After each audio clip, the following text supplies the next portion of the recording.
তো আসসালামু আলাইকুম বন্ধুরা, আবারও তোমাদের মাঝে গুরুত্বপূর্ণ একটা বেহাইয়া মেয়েকে নিয়ে কথা বলবো। তার নাম হচ্ছে ফুলমনি। অবশ্যই ভিডিও আর ফটো লাগা আছে, অবশ্যই তো তোমরা চিনতে পারছো। তো কখনো কলা গাছের উপরে, তো কখনো আম গাছের উপরে, তো কখনো গরুর দুধ খাচ্ছে এভাবে টেনে। সে কাজগুলো ঠিক করছে। সে মুসলিমের মেয়ে, তার চাই চরিত্র কুকুর শিয়ালের মতন। কখনো বোঝা যায় না যে সে মুসলিম ঘরের মেয়ে।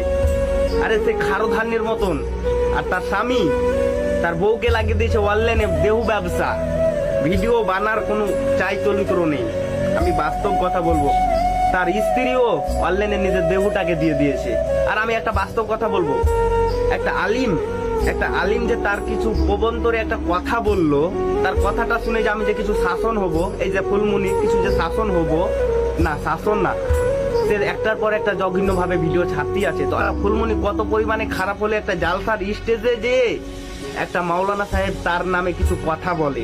তো প্রথমে জামিরুল মুলবির এই ফুলমনির প্রবন্ধরে কিছু কথাটা শুনো। কখনো দেখছি যে আবার ভিডিওতে কলার গাছে উঠে বসে আছে, কখনো দেখছি আম গাছে উঠে বসে আছে, কখনো দেখছি আপনার চিত হয়ে শুয়ে আছে। হায় হায় হায় হায়, তার স্বামী। তুমি কি কাপুরুষ?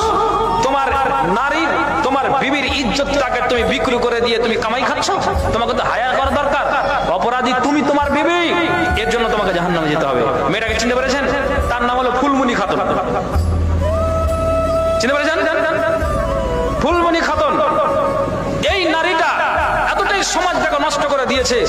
আবার ওই রকম নকল কিছু কিছু মহিলারাও ধরে নিয়েছে যে ফুলমনি স্টেশনে যাচ্ছে, কেউ আপনার 100 মিটার 200 মিটার দূরত্বে মহিলারা থাকছে বুঝলেন, আর ওরই নকল করছে। কেউ আম গাছে উঠে যাচ্ছে, কেউ কলা গাছে উঠে যাচ্ছে। আপনাকে কি আমি কথাটি মিথ্যা বললাম? হ্যাঁ না করেন আপনারা? তাহলে এই নারীগুলো থেকে সাবধান, এরা জাহান্নামের পথে নিয়ে যাওয়ার চেষ্টা করছে। তো একটা মাওলানা সাহেব এত কিছু বলার পরও ফুলমনি একটার পর একটা সোশ্যাল মিডিয়াতে দেহু দেখিয়ে বা জঘন্য ভাবে ভিডিও সোশ্যাল মিডিয়াতে আপলোড দেয়। আমাদের হুজুর সাহেবকে সেও মানলে না। আরে তার ইসলামের পথে থেকে কি লাভ? কখনো ভেবেছো যে তুমি একটা ভিডিও বানাও কুকুর শিয়ালের মতন করে? ফুলমনি, আমি তোমাকে বলছি, তোমার কাছে ভিডিওটা যে থাকলে তুমি অবশ্যই বলবা। তুমি যে কুকুর শিয়ালের মতন করে একটা মেয়ে হয়ে যে সোশ্যাল মিডিয়াতে ছাড়ছো, একবার ভেবে দেখেছো? আল্লাহ তাআলা একবার ছাড় দেয়, কিন্তু ছেড়ে দেয় না। তো কথার মধ্যে একটাই আমি বুঝতে পারলাম যে ফুলমনি একটা যে তার স্বামী আছে, তার বউকে দিয়ে দিয়েছে অনলাইনে দেহু ব্যবসা করতে, আর সেও মেতে গেছে অনলাইনে দেহু দিতে।